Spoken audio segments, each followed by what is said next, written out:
আজকে নাকি আমি আদা কিনে ঠকেছি। তো আমার বাসায় যখন খালা থাকে আর ওই মুহূর্তে যদি আমি কোনো কিছু হাতে নিয়ে বাসায় আসি, তখন কিন্তু খালা জিজ্ঞেস করে যে এটার কত দাম। তো আজকে আমি আদা কিনে নিয়ে এসেছি আর আমার সাথে খালাও চলে এসেছে।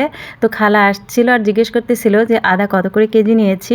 তো আমি বললাম ১০০ টাকা কেজি, ১২০ টাকা করে কেজি চেয়েছিল, আমি ১০০ টাকা করে নিয়েছি। খালা সাথে সাথেই আমাকে ভয় দেখিয়ে ফেললো যে না, আদার দাম এত না, ৭০-৮০ টাকা কেজি। প্রায় ১.৫ কেজির মতো আদা নিয়েছিলাম। আর আদাগুলো সম্পূর্ণ ছিলে ধুয়ে রেখে দিলাম, পানি ঝরিয়ে তারপরে কেটে বেটে নেব। তো এদিকে আমার মানি প্ল্যান্টগুলো একটু ধুয়ে দিচ্ছিলাম, সপ্তাহে ১-২ দিন ধুয়ে দিই। তো এরপরে আমার হ্যান্ড ওয়াশও ছিল না, আসার সময় আমি হ্যান্ড ওয়াশ নিয়ে এসেছি।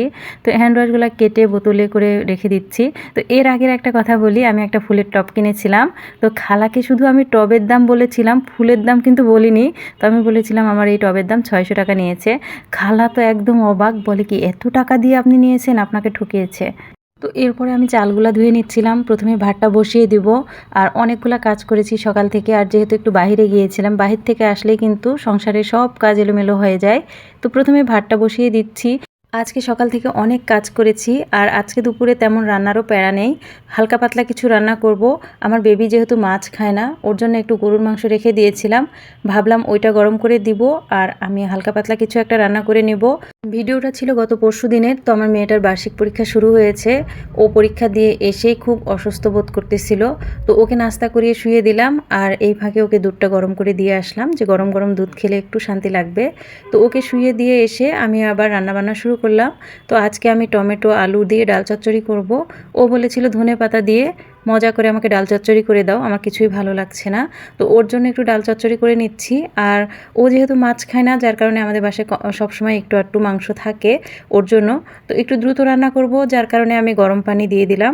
গরম পানি দিয়ে যে কোনো রান্না করলে কিন্তু সময় অনেকটা কম লাগে। তো এই তো আমি ডাল চচ্চড়িটা বসিয়ে দিলাম, আর বারবারই বাচ্চার কাছে যাচ্ছিলাম। ও আস্তে আস্তে আরও বেশি অসুস্থ হয়ে পড়ছিল। এদিকে কথা বলতে বলতে আমার ডাল চচ্চড়িটা কিন্তু প্রায় হয়ে এসেছে। তো হওয়ার আগ দিয়ে এভাবে একটু যদি সরিষার তেল দেওয়া হয়, এটা খেতে কিন্তু খুবই মজার হয়। আর এদিকে আমি বিটরুটের একটা জুস বানিয়ে নিলাম, আর সেটাও খেয়ে নিয়েছি। রান্না করতে করতেই খেয়ে নিলাম। আর এদিকে ভাতটাও হয়ে গেছে, ভাত হয়ে গেছে, এটার মধ্যে গরুর মাংস ছিল যেটা গরমে দিয়ে দিলাম।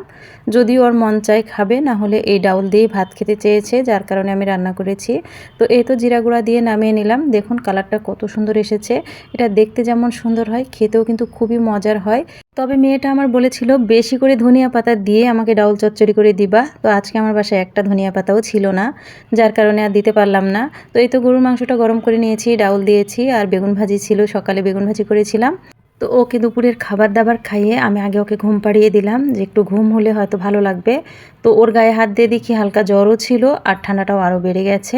তো আমি হাঁটতে হাঁটতে চলে গেলাম 0 পয়েন্টে মেডিসিন আনার জন্য। ভাবলাম যে এভাবে বসে থাকলে হবে না, বাচ্চা যেহেতু পরীক্ষা। তো 0 পয়েন্টে যাওয়ার সময় এই গাছগুলো দেখলাম, দেখতে অনেক ভালো লাগছিল। তো 0 পয়েন্টে গিয়ে আমি এই ওষুধগুলো নিলাম বাচ্চার জন্য।